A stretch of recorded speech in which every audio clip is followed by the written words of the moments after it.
Assalamualaikum warahmatullahi wabarakatuh. Selamat datang dan halo semuanya, apa kabar? Semoga kalian dalam keadaan baik dan semangat untuk belajar hari ini.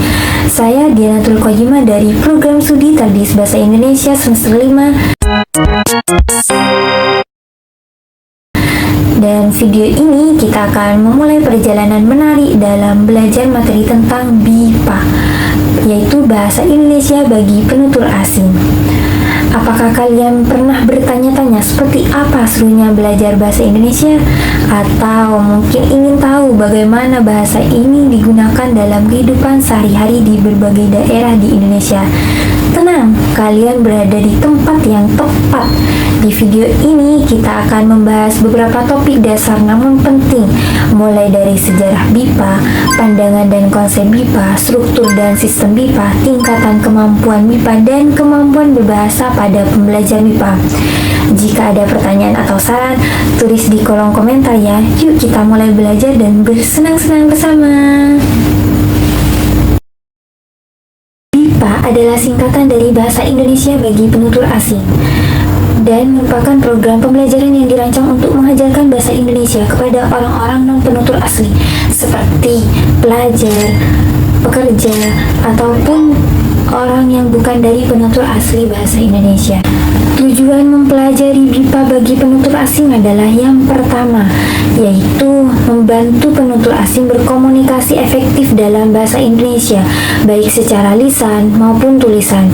Yang kedua, yaitu mendukung mahasiswa dan pekerja asing dalam menyesuaikan diri dengan lingkungan akademis, bisnis, atau pekerja di Indonesia. Yang ketiga, yaitu memperkenalkan dan memperdalam pemahaman budaya dan adat serta nilai-nilai Indonesia kepada warga asing. Dan yang keempat, yaitu mendorong kolaborasi antar negara di bidang pendidikan, ekonomi, dan sosial melalui bahasa sebagai jembatan komunikasi. Dan yang kelima, yaitu sebagai alat untuk berinteraksi antara orang lokal dengan warga asing sehingga terjalinnya komunikasi yang baik antara sesama. Yang pertama yaitu sejarah BIPA. BIPA berkembang sebagai respon terhadap kebutuhan orang asing mempelajari bahasa dan budaya Indonesia. Awalnya pada tahun 1950-an, pembelajaran dilakukan secara informal di beberapa universitas seperti Universitas Indonesia dan Universitas Gadjah Mada.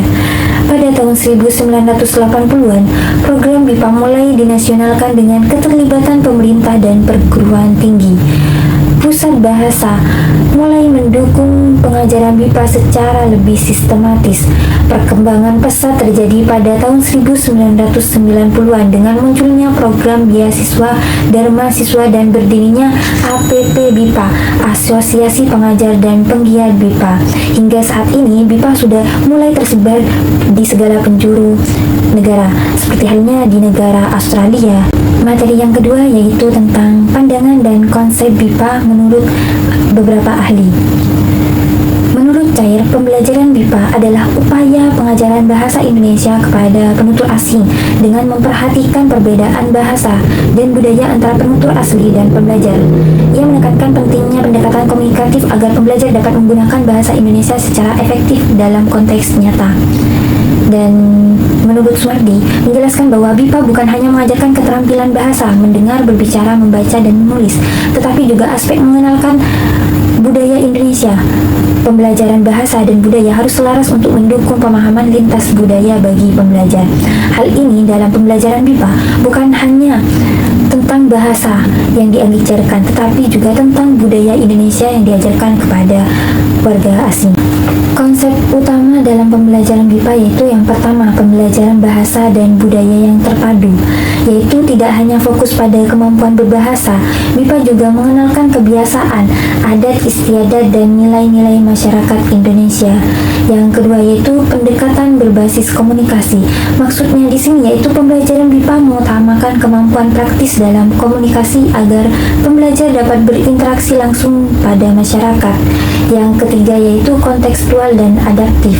Maksudnya di sini materi dan metode disesuaikan dengan kebutuhan dan latar belakang pembelajar seperti akademis, bisnis, dan sosial. Yang keempat yaitu berperan dalam diplomasi.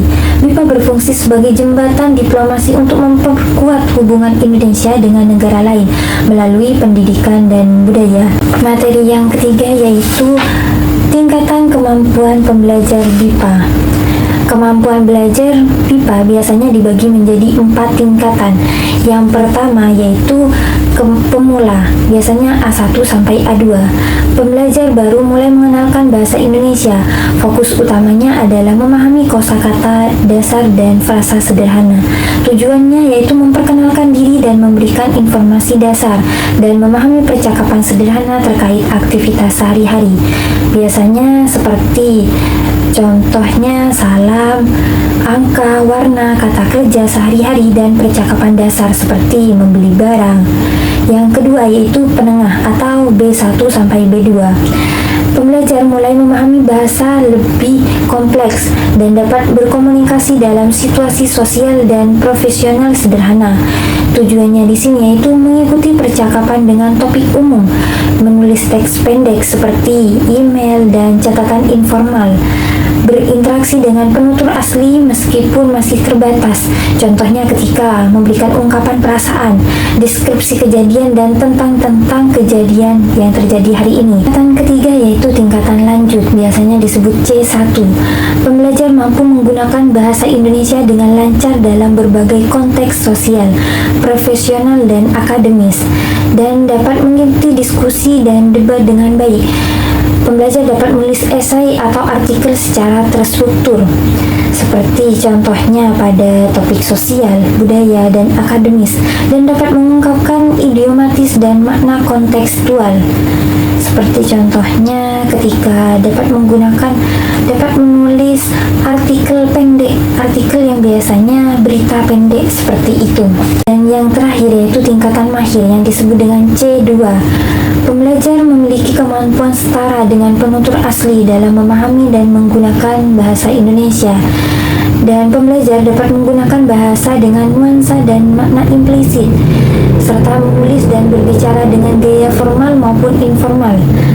Dapat juga memahami teks sastra dan karya ilmiah dengan mendalam, seperti contohnya dapat memahami teks ilmiah, karya sastra, serta ekspresi budaya dan kompleks secara luas. Pilihannya dapat berkomunikasi dengan penutur asli warga Indonesia dengan baik dan benar.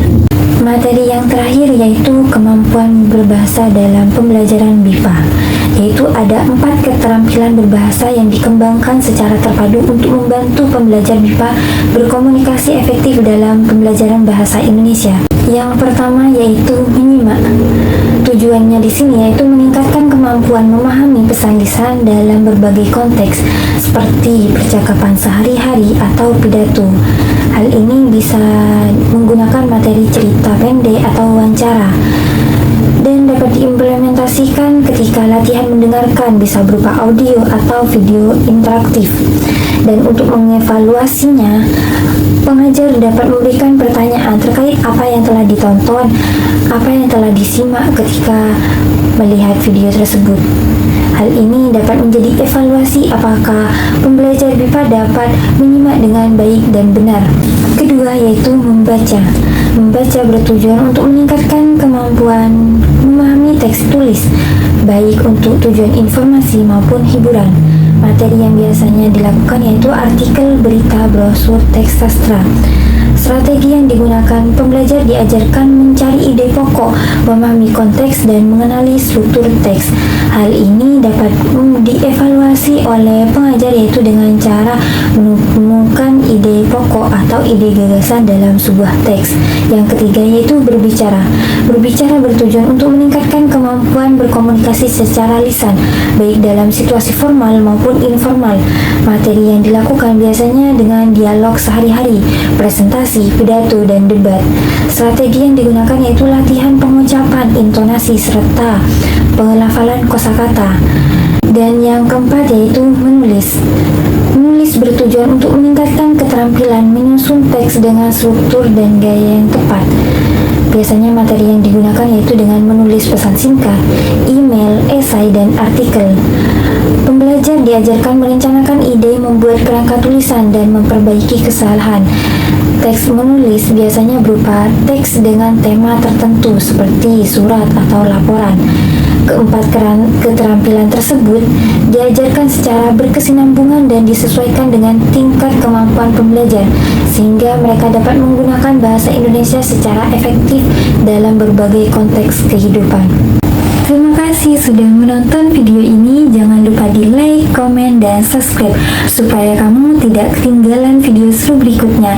Sampai jumpa di video berikutnya. Wassalamualaikum warahmatullahi wabarakatuh.